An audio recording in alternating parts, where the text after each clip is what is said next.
right, Lindsay, what's in your lens today? Let's get to it. President Trump says this war won't be endless. He says it could last 4 to 5 weeks or, quote, far longer. And that right there is the tension, because if you listen closely, the mission keeps moving. Members of Congress are struggling to pin down the objective. Here's what Virginia Senator Mark Warner had to say. There was no imminent threat to the United States of America by the Iranians. There was a threat to Israel. But if we equate a threat to Israel as the equivalent of an imminent threat to the United States, then we are in uncharted territory. He went on to say this. We have seen the goals for this operation change now, I believe, 4 or 5 times. A week ago, it was about the Iranian nuclear capacity. A few days later, it was about taking out the ballistic missiles. Warner continued that then it was, quote, in the president's own words, about regime change. And now we hear it's about sinking the Iranian fleet. That's not coming from the political left alone. There's frustration inside of his own MAGA base. The same voters who embraced, quote, America first and a promise to end forever wars, not start new ones. Here's what we do know. The president says the U.S. is seeking to destroy Iran's ballistic missile capabilities and Navy, its ability to develop nuclear weapons, and its support for proxy groups.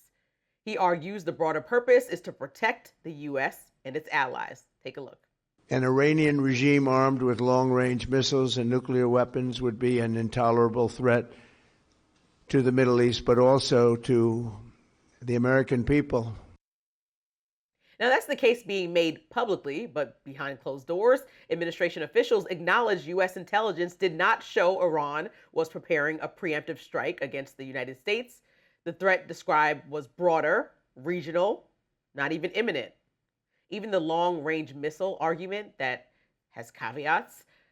A Defense Intelligence Agency report from last year assessed Iran could develop an intercontinental ballistic missile by 2035, quote, should Tehran decide to pursue the capability. That's conditional. That's not tomorrow. And then there's that contradiction. After launching strikes, the president urged Iranians to, quote, take your government back, widely interpreted as a call for regime change. Yet now, Defense Secretary Pete Hegseth says the goal is not regime change. And Secretary of State Marco Rubio says the president won't, quote, rule out anything, including ground forces. Trump himself told the New York Post he's not ruling out boots on the ground. So what is it? Add that to the global ripple effects, loss of life, including American soldiers. Oil prices are climbing, evacuations across the Gulf, and the stakes expand far beyond Washington talking points. President Trump once said, quote, so-called nation builders wrecked far more nations than they built.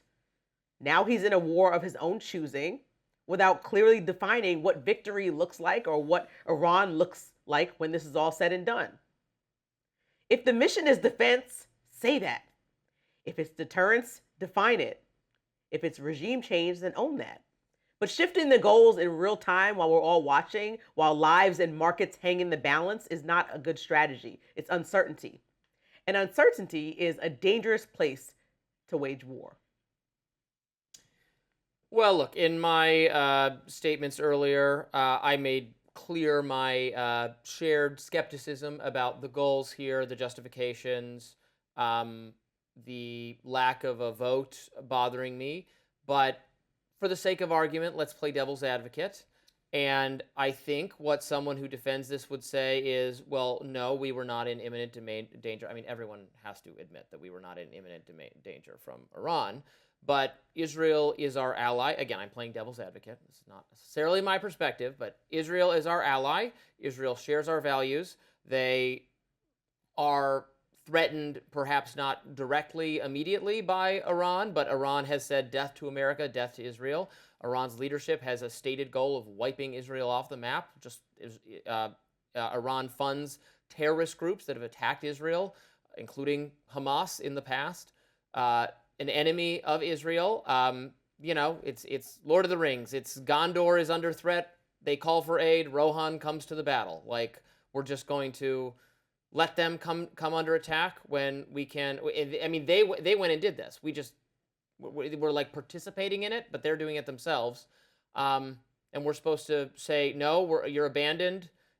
Enjoy, good luck in this effort against a oppressive, theocratic, Islamic, extremist, authoritarian regime that wants you dead. And after you're dead, if they possibly could harm us, they would. I don't know. I guess maybe we say, take them out.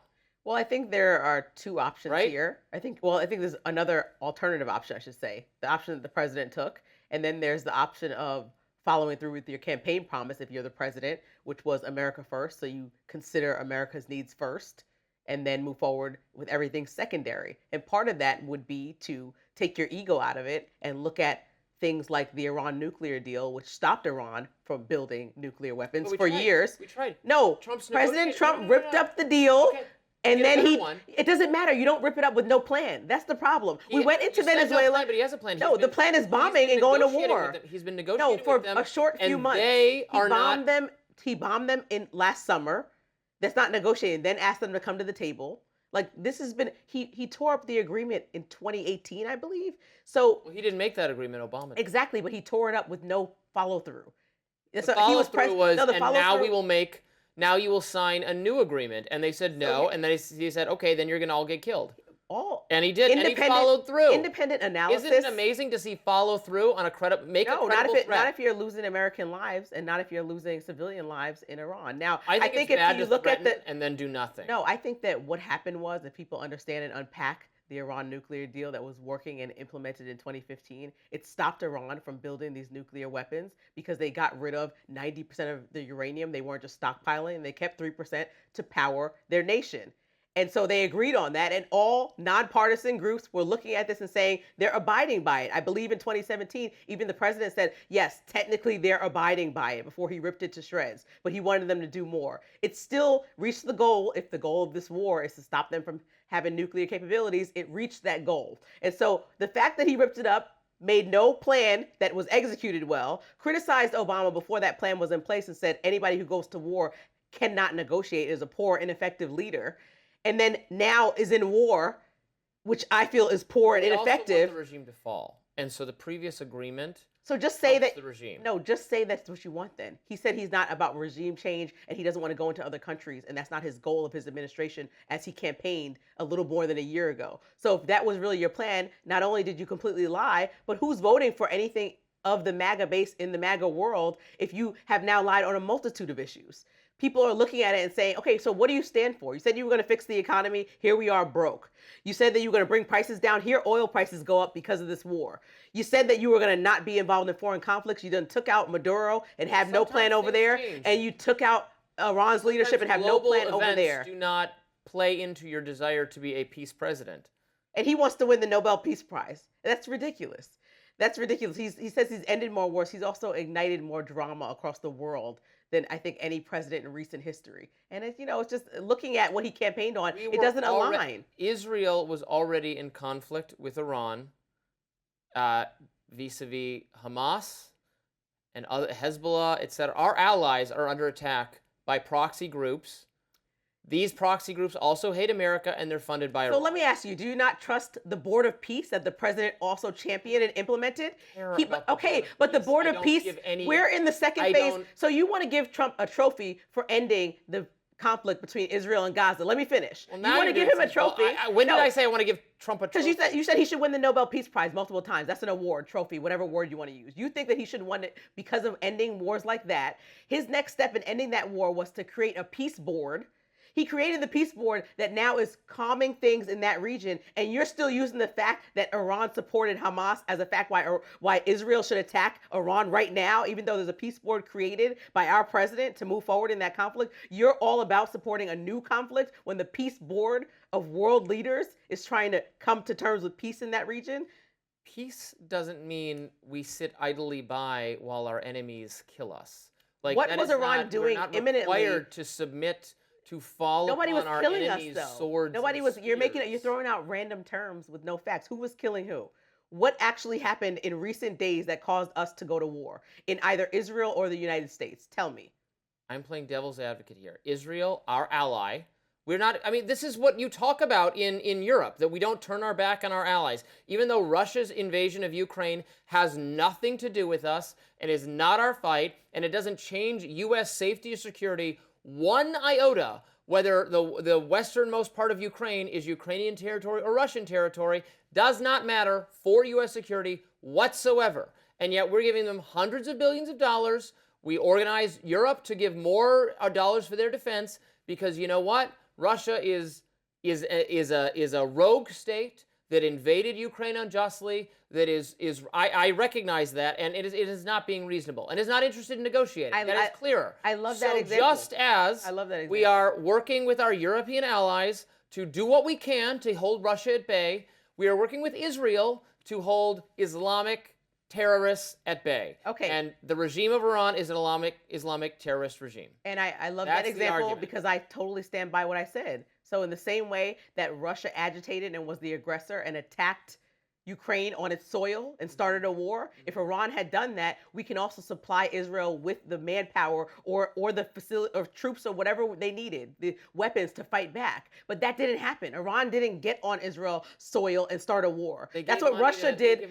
That's what Russia did Hamas for Ukraine, and so we Hamas supported is a them. proxy So group of no, Iran. but we have the Houthis are a peace proxy board. group of I know we Iran. have the peace I mean, board that is now in the second phase of ending this conflict in Gaza and Israel. So I don't understand why you act like we're in the middle of it. What if Trump says, fund our enemies and we will kill you? That No. seems like a perfectly fine place for American policy. You ever heard of the thing, Policy. drastic times, drastic measures? It wasn't a drastic time. So we took a drastic measure unnecessarily. I would rather be go overboard in defense of America and its allies than be a little reluctant to react. And I think many Americans will feel the same, but we shall see. We'll see. Up next, the Department of Education hung a Charlie Kirk banner outside its D.C. building. Stay with us.